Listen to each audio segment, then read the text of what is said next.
श्री राधा कृष्णाभ्यां नमः। श्रीमते रामानुजाय नमः।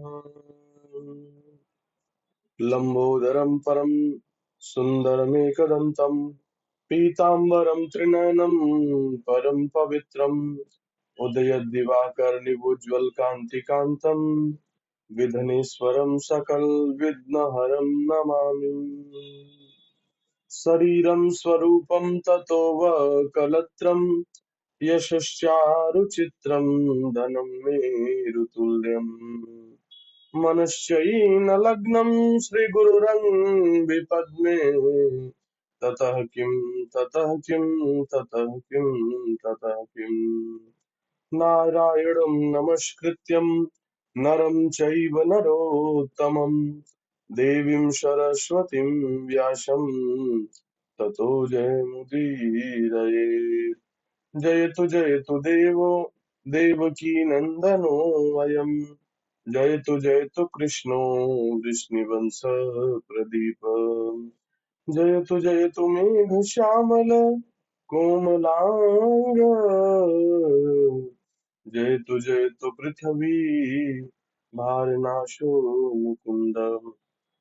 कृष्ण त्वदीय पद पंकज पंजरान्ते अद्वैव मे विशतु मानसराज हंसा प्राण प्रयाण समय कफवात पित्तै कंठावरोधन विधौ स्मरणं कुतस्थे वराहपीडं नटवरवपु कर्णयो कर्णिकारं बिभ्रदवासककनकपिशं वैजयन्तीं च मालाम् रन्धानवेरुणधर पूरयन् गोपवृन्दै वृन्दारण्यं स्वपदरमणं प्राविशद गीतकीर्ति करारविन्देन पदारविन्दं मुखारविन्दे विनिवेशयन्तम् वटस्य पत्रस्य पुटे शयानं बालं कुन्दं मनसा स्मरामि रामाय रामचन्द्राय रामचन्द्राय वेदसे रघुनाथाय नाथाय सीताय पतये नमः। अञ्जनानन्दनं वीरं जानकी शोकनाशनं कपीशमक्षहन्तारं वन्दे लङ्काभयङ्करम् मूकं करोति वाचालं पङ्गुं लङ्घते गिरिं यत्कृपातमहं वन्दे परमानन्दमाधवम्। भक्त भक्ति भगवंत गुरु चतुरनाम बपु एक, इनके पद वंदन किए नाशत विघ्न अनेक। इनके पद वंदन किए नाशत विघ्न अनेक। सच्चिदानंद रूपाय विश्वोत्पत्त्यादि हेतवे तापत्रया विनाशाय श्रीकृष्णाय वयं नमः। श्रीकृष्णाय वयं नमः। भगवान श्री हरि के चरणों का ध्यान करते हुए हम सभी आज की कथा की ओर अग्रसित हो रहे हैं। अभी हमने मंगलाचरण का पाठ किया और भगवान को वंदन किया कि सब दुखों के हरने वाले परमात्मा, हम सभी आपके चरणों में सादर प्रणाम करते हैं। ठीक है, अब दूसरी पीडीएफ निकाल लो श्यामा।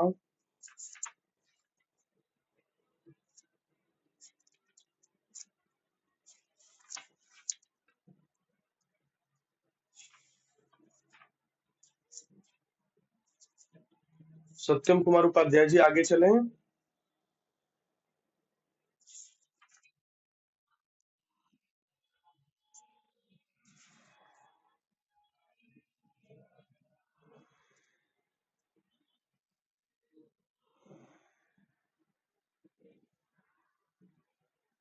किसमें?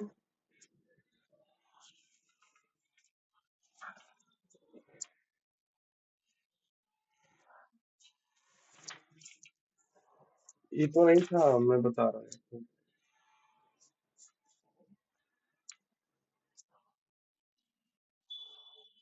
नहीं, पेज नंबर 10 पे है। अहम भक्ति रीति ख्याति।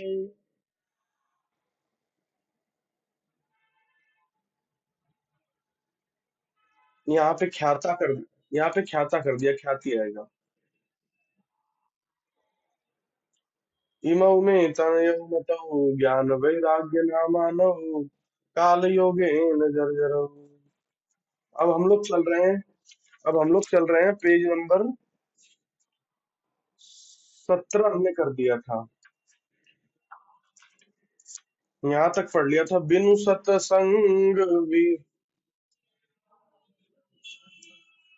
हाँ, बिनु सतसंग विवेक न होई, राम कृपा बिन सुलभ न सोई, राम कृपा बिन सुलभ न सोई।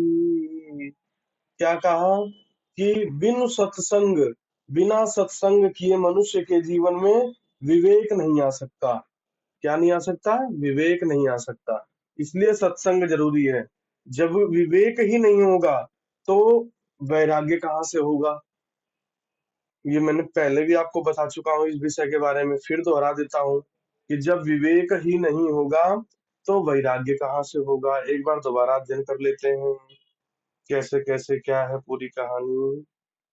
हम्म, देखो, विशेष में लिखा सत्संग में विवेक होता है, विवेक होने पर वैराग्य होता है, और वैराग्य होने पर ही भगवान के चरणों में अनुराग होता है, और अनुराग होने पर भगवत प्राप्ति हो जाती है। समझाया है कि जैसे हम सत्संग करते हैं, हम समझते हैं अपनी भाषा में, जैसे हम लोग अभी सत्संग कर रहे हैं, आप लोग गुरुदेव के पास बैठ करके सत्संग कर रहे हैं, गुरुदेव आपको सिखा रहे हैं, पढ़ा रहे हैं, कर रहे हैं। इससे क्या हो रहा है? आप लोगों का विवेक जागृत हो रहा है, बुद्धि आ रही है, समझ आ रही है, सोच विकसित हो रही है। फिर जब सोच विकसित हो रही है तब क्या पता चल रहा है? वैराग्य। क्या पता चल रहा है? पता चल रहा है कि संसार में तो कोई अपना है ही नहीं। हम जिनको अपना मान रहे हैं उनमें से कोई भी हमारा नहीं है, कोई भी हमें प्रेम करने वाला नहीं है, सब संसार मिथ्या माया है। ये ज्ञान कैसे हुआ?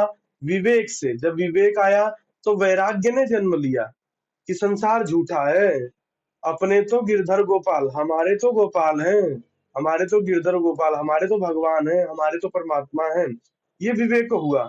जब भगवान के प्रति ये वैराग्य पैदा हुआ संसार के प्रति, तो भगवान के प्रति अनुराग पैदा हुआ। जब संसार से, जब तक संसार की ही वस्तुएं बहुत लुभाएंगी, तब तक ध्यान रखना वैराग्य का आना तो असंभव है। वैराग्य कभी भी नहीं आ सकता। जब तक संसार के प्रति वैराग्य का भाव नहीं बनेगा, तब तक कोई भी किसी भी प्रकार का अनुराग हो ही नहीं सकता भगवान से। मन संसार में ही जा जा करके बार बार बैठ जाया करेगा, मन संसार में जाकर के लगा करेगा। अब जब तक भगवान से अनुराग नहीं होगा तब तक भगवान की प्राप्ति भी नहीं हो सकती। जब तक भगवान का अनुराग नहीं होगा तब तक भगवान की प्राप्ति नहीं हो सकती। ठीक है? तो ये कहा कि सत्संग से विवेक आता है, विवेक से वैराग्य होता है, वैराग्य से भगवान के प्रति प्रेम पैदा होता है, और प्रेम से ही भगवान की प्राप्ति होती है। यहाँ तक हमने समझ लिया। तो ये महिमा बताई गई, सत्संग से विवेक, विवेक से वैराग्य, वैराग्य से अनुराग, अनुराग से भगवत प्राप्ति। सत्संग के लिए कहा कि बिनु सत्संग विवेक न हुई, विवेक से वैराग्य, होई विवेक मोह भ्रम भागा। जब विवेक हो जाएगा तो मोह भ्रम भाग जाएगा। जब सही समझ आ जाएगी, जब दिखाई देगा कि ये सांप नहीं रस्सी थी, इसको मैं रात में सांप समझ रहा था, तो फिर क्या होगा? मोह और भ्रम भाग जाएगा, जो डर था वो दूर हो जाएगा।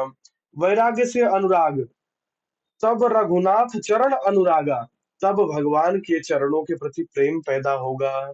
जब तक संसार के प्रति आसक्ति बनी रहेगी तब तक भगवान के चरणों के प्रति प्रेम पैदा नहीं हो सकता।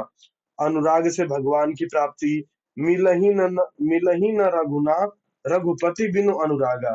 तब बिना अनुराग के रघुपति भगवान श्री हरि नहीं मिल सकते, कदापि नहीं मिल सकते। किए जोग तप ज्ञान विरागा, खूब ज्ञान तब कर लो, जब तक भगवान के प्रति प्रेम नहीं है तब तक भगवान प्राप्त नहीं हो सकते।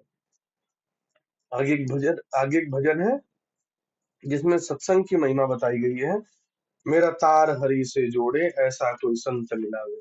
भजन में कहा गया है कि ऐसा कोई संत मिल जाए जो भगवान के प्रति आसक्ति, भगवान के प्रति अनुराग, भगवान के प्रति प्रेम पैदा कर दे।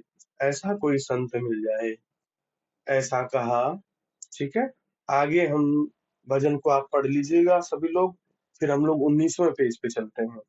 19वें पेज पे फिर सनकादिकों ने कहा, नारद जी से क्या कहा? शृणु नारद वक्ष्यामो विनम्राय विवेकिने, गंगा द्वार समीपे तु तटमानंदनामकम्। क्या कहा? शृणु नारद वक्ष्यामो, हे नारद जी ध्यान पूर्वक सुनो। विनम्राय विवेकिनः, ठीक प्रकार विनम्रता पूर्वक। गंगा द्वार समीपे, यहीं पास में ही गंगा द्वार है। तू तटमानंद नामकम, वहां पे एक तट है, उसी नदी के किनारे चल करके श्रीमद् भागवत जी की कथा का श्रवण करते हैं। नीचे देखो लिखा है, क्या कहा? आपने समझा कि हे नारद जी सुनिए, विनती की, विवेकशीलता पूर्वक कहा। बतला रहे हैं कि हरिद्वार के पास ही गंगा तट है। आनंद नाम का एक तट है। क्या नाम है तट का? आनंद नाम का एक तट है। उसी तट पे, उसी किनारे बैठ करके, आनंद नाम के किनारे पर बैठ करके हम लोग श्रीमद् भागवत जी की कथा का श्रवण करेंगे। अब यहाँ पे प्रश्न कर दिया कि गंगा द्वार क्यों कहा? गंगा द्वार, गंगा द्वार क्यों कहा? गंगा द्वार इसलिए क्या कहा कि अगर हरिद्वार कह देते तो वैष्णव जन नाराज, तो वैष्णव जन खुश हो जाते, भोले बाबा के भक्त नाराज हो जाते कि हरिद्वार कैसे, हरिद्वार क्यों कहा। और हरद्वार कहते तो हरद्वार मतलब वहीं से, हरिद्वार क्यों कहते हैं उसको? क्योंकि वहीं से बद्रीनाथ जाने का रास्ता है। और हरद्वार क्यों कहते हैं? क्योंकि वहीं से केदारनाथ जाने का रास्ता है। हरद्वार भोले बाबा के शिष्य कहते हैं, और हरिद्वार, हरिद्वार कहते हैं हमारे वैष्णव जन, हमारे श्री हरि भगवान श्री कृष्ण के जो भी अनुयायी हैं वो हरिद्वार कहते हैं। भोले बाबा के अनुयायी हरद्वार कहते हैं। इसलिए कहा कि भक्तों में विवाद न पैदा हो जाए, इसलिए कहा कि गंगा द्वार समीपे, गंगा द्वार पास में ही है, समीप में ही है। तो कहा कि गंगा द्वार चल रहे हैं, हरिद्वार चल रहे हैं। तो हरिद्वार चले गए। देखो यहाँ लिखा भी है विशेष में, हरि भक्त हरिद्वार कहते हैं क्योंकि यहीं से बद्री विशाल जाने का रास्ता है। शिव भक्त हरिद्वार कहते हैं क्योंकि यहीं से केदारनाथ जाने का रास्ता है। व्यास जी ने सोचा कि हरिद्वार लिखूंगा तो शिव भक्त नाराज हो जाएंगे, हरिद्वार लिखूंगा तो वैष्णव नाराज हो जाएंगे, इसलिए व्यास जी ने न हरिद्वार लिखा न हरिद्वार लिखा, बल्कि उन्होंने गंगा द्वार लिखा, क्योंकि गंगा मैया का संबंध हरि हर दोनों से है, भोले बाबा से है और श्री हरि भगवान विष्णु से भी है गंगा मैया का संबंध। ऐसा कहा। आगे देखिए सूत जी क्या कहते हैं। एव मुक्ता कुमारास्ते नारदेन समम ततः गंगा तटम समाजग्मुः कथा पानाय सत्वराः। क्या कहा? ऐसा कहकर वे सनकादिक कुमार नारद के साथ ही कथा रस का पान करने के लिए वहां से दौड़े हुए बड़े वेग से माँ गंगा के तट पर आ गए। एवा मुक्ता कुमार आस्ते, ऐसा कहकर के कुमार नारदेन समम ततः, ना, नारद जी के साथ बहुत तेजी से गंगा तटम समाजग्मुः, गंगा तटम समाजग्मुः, गंगा तट के किनारे कथा पानाय सत्वरा, कथा का पान करने के लिए जल्दी से उपस्थित हो गए। नीचे लिखा भी है, देखो हिंदी में क्या है, 20 नंबर पेज के श्लोक के नीचे, इतना कहकर सनकादिक मुनि नारद जी के साथ गंगा तट हरिद्वार आ गए। तीनों लोकों में हल्ला चाल मच गया। क्या कहा? श्रीमद् भागवत रूपी अमृत का पान करने के लिए रस पल्लट वैष्णव भागने लगे। जो हमारे अभिमान से नहीं आ रहे थे उन्हें भृगु महाराज समझा बुझाकर ले आ रहे थे, ताकि जैसे ही पता चला हरिद्वार में भागवत जी की कथा हो रही है, वैसे ही सभी हरि भक्त, भगवान श्री हरि के भक्त भागे चले आए। जो अभिमान में घमंड में बैठे थे उनको भृगु भृगु ऋषि समझा करके ले आए। फिर कुमारों ने कहा, सनकादिक ऋषियों ने क्या कहा कि सदा सेव्या सदा सदा सेव्या सदा सेव्या श्रीमद्भागवती कथा, यस्या श्रवण मात्रेण हरिश्चित्तम समाश्रयेत। हाँ, क्या हो रहा है श्यामा बार बार?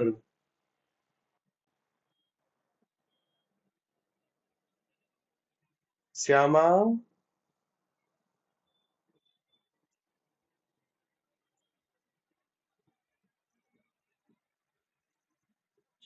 श्रीमद् भाग अगला श्लोक इसी के नीचे ही है। श्रीमद् भागवती वार्ता सदा सेव्या यस्या श्रवण मात्रेण हरिश्चित्तम समाश्रयेत्। क्या कहा? सदा सेव्या श्रीमद् भागवती कथा। जो लोग सदा सदा से श्रीमद् भागवत जी की कथा का सेवन करते हैं, यस्य श्रवण मात्रेण, श्रीमद् भागवत जी की कथा सुनने मात्र से हरिश्चित्तम समाश्रयेत्, भगवान श्री हरि हमारे चित्त में आकर के बैठ जाते हैं। फिर वही अर्थ कह दिया, श्रीमद् भागवती वार्ता सदा सेव्या श्रीमद् भागवत जी का की बातचीत को सुनना, बार बार सुनने वाला, यस्या श्रवण मात्रेण, उसके सुनने से हरि हरि चित्तम श्रमाश्रयेत, भगवान श्री हरि चित्त में आकर के विराजमान हो जाते हैं। नीचे हिंदी में लिखा है, श्रीमद् भागवत की कथा सदा सेवन करने के योग्य है, जिसके सुनने मात्र से श्री कृष्ण चित्त में आकर बैठ जाते हैं।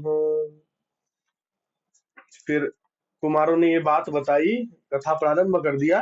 कथा में ये बात चल रही है, जब कुमारों ने, नारद जी पहुंच गए, कुमार सनकादिक ऋषि कथा सुनाने पहुंच गए, और सारे वैष्णव जब नहा के बैठ गए, तो कुमारों ने, सनकादिक ऋषियों ने कथा सुनाना प्रारंभ किया।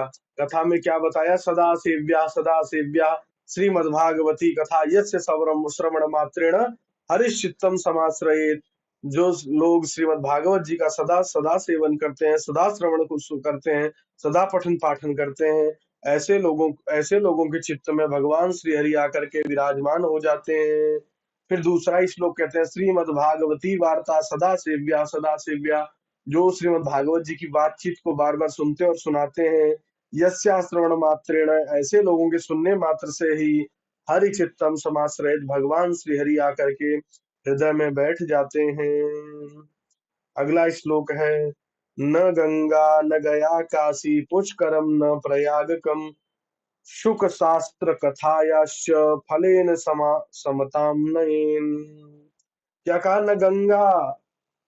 न गंगा जी नहाने में भी वो फल नहीं मिलता, न गया जी जाने पे भी वो फल नहीं मिलता, न काशी में भी जाने से फल नहीं, न पुष्कर में, न प्रयागराज में स्नान करने से वो फल मिलता। क्या कहा? सुख शास्त्र कथा याश्च, जो भगवान श्री सुखदेव जी की कथा, श्रीमद् भागवत जी की कथा में फल मिलता है। फलेन समताम नयन, इसके बराबर फल देने वाली और दूसरी कोई तीर्थ, दूसरा कोई कथा नहीं है। नीचे हिंदी में लिखा, न गंगा न गया और न काशी न पुष्कर न प्रयागराज भी श्रीमद् भागवत कथा फल की महिमा की बराबरी नहीं कर सकता। कोई भी तीर्थ श्रीमद् भागवत जी के सुनने की महिमा की बराबरी नहीं कर सकता। अजन्म मात्र मय्येन सठेन किंचित चित्तम विधाय सुखा शास्त्र कथा न पीता।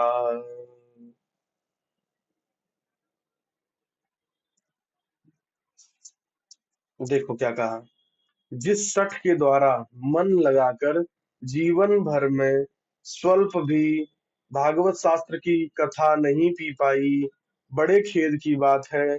माता को प्रसव वेदना वाले उसके द्वारा अपना जन्म चांडाल के समान तथा गधे के समान व्यर्थ में लगा दिया।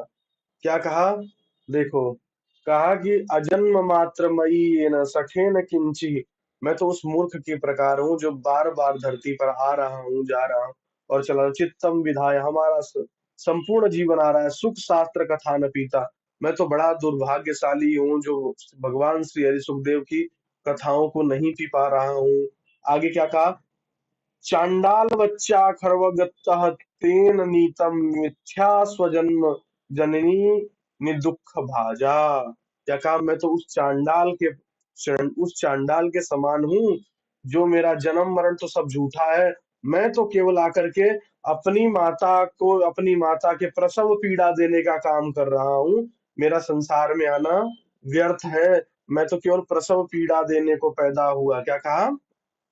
मैं तो प्रसव पीड़ा देने, मैं तो माता को गर्भ में दर्द देने आया, और मेरा इस संसार में कोई उपयोग नहीं रहा, क्योंकि मैंने श्रीमद् भागवत जी की महिमा को ही श्रीमद् भागवत जी की कथा को ही नहीं श्रवण किया, इस प्रकार वाचन करते हैं। नीचे लिखा देखो, इस हिंदी लिखी, इस प्रकार सनकादिक भागवत जी की महिमा का गान ही कर रही थे कि इतने में भक्ति महारानी पुत्रों के साथ प्रकट हो गई। जैसे ही श्रीमद् भागवत जी की कथा प्रारंभ हुई, सब कुछ बताया गया कि मैं जो भागवत जी की कथा नहीं सुनते वो चांडाल हैं और अपनी माता को पीड़ा देने के लिए आते हैं। और कहा कि मेरा जीवन तो व्यर्थ है उस मूर्ख की तरह है जो श्री सुखदेव भगवान के कथामृत को नहीं सुन पाया। इस तरीके से वर्णन ही चल रहा था भागवत जी का। महिमा गा रहे थे सनकादिक मंच से, हरिद्वार में आनंद धाम पर बैठ करके, आनंद तट पर बैठ करके महिमा सुना रहे थे। इतने में ही भक्ति महारानी अपने दोनों पुत्रों के साथ उपस्थित हो जाती हैं और ज्ञान वैराग्य दोनों नवयुवक हो जाते हैं। आगे की कथा कल पढ़ेंगे। आगे है भक्ति सुतौ तौ तरुणै गृहीत्वा ते प्रेमैक रूपा सहसा विरासीत् श्री कृष्ण गोविंद हरे मुरारे नाथेति नामानि मुहुर्वदन्ति। ठीक है, तो इस प्रकार की जो कि हम आगे कल से प्रारंभ करेंगे। इसको आगे की भक्ति महारानी आती हैं और अपने पुत्रों के साथ नित्य नित्य करती हैं। ये सारी कथा हम कल के दिवस में पढ़ेंगे। अभी आपने कल जहाँ से छोड़ा था सत्यम कुमार उपाध्याय जी, आगे आप वहीं से सुनाना प्रारंभ कीजिए। आपका उपदेश भी आज पूरा हो जाएगा। और तो आज संख्या भी देखो 0 है, आप ही उपस्थित हैं, सब रिकॉर्डिंग के भरोसे हैं। अगर ऐसे ही चलता रहा तो रिकॉर्डिंग बंद कर देंगे, फिर लाइव क्लास का रखेंगे। जो लोग नहीं आते उनको पर्सनल रिकॉर्डिंग भेज देंगे।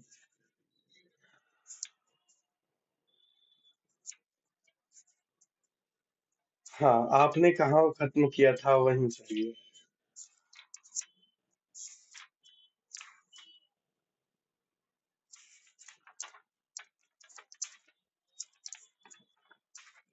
आज हमने 21 पेज तक अध्ययन कर लिया है। हम्म, अब बस 2-4 दिनों में ही प्रथम दिवस की कथा समाप्त हो जाएगी।